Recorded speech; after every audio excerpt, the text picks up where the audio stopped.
खबर नागपुर जिले के मौदा तालुका से है, जहां इन दिनों पेट्रोल और डीजल की किल्लत ने आम लोगों की मुश्किलें बढ़ा दी है।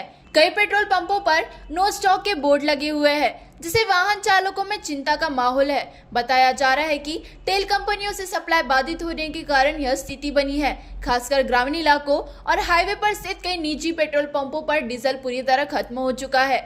इसका असर अब मालवाहक ट्रक और बस सेवाओं पर भी पड़ सकता है। पेट्रोल पंपों पर लंबी लंबी कतारें देखी जा रही है और लोग जल्द से जल्द ईंधन भरवाने के लिए परेशान नजर आ रहे हैं। फिलहाल प्रशासन और तेल कंपनियों की ओर से स्थिति सामान्य करने के प्रयास किए जा रहे हैं।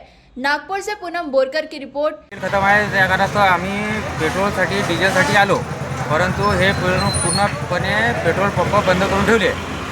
आता शेतकरीचे कामं काही आहेत आणि काही लोक पेट्रोल संपल्या कारणास्तव ते धक्का मारत गाडी आणून राहिले। मग त्यांना पेट्रोल नाही मिळून राहिलं, डिझेल नाही मिळून राहिलं, मग काय करणार ते शेतकरी माणसं म्हणा, बाकीचे येणारे जाणारे लोक आहेत। मग तुम्हाला काय वाटते इथे या पेट्रोल पंपवर हे काय सांगतात? हे काय सांगतात आतापर्यंत मी तिथं गेलो नाही, परंतु हे पूर्ण पेट्रोल पंप बंदच असल्यानंतर आम्ही कुठे जाणार? कोणाला पेट्रोल मागणार, डिझेल मागणार? डिझेल शिवाय किंवा पेट्रोल शिवाय काही चालणार तर नाही। विष्णू गुलाबराव मधुकर रेवराल आमची स्कूल आहे आणि आता कसं आहे शाळेच्या स्कूल बसेस आहेत, तर ते त्याच्यामध्ये आपण काही स्टॉक वगैरे नाही, काही नाही, तर मग उद्या मुलांना कसं आणायचं, कसं न्यायचं, कसं काय करायचं? तर तुम्हाला काय वाटतं या पेट्रोलमुळे जे शालेय विद्यार्थी आहे यांच्या पण फार मोठं नुकसान आहे?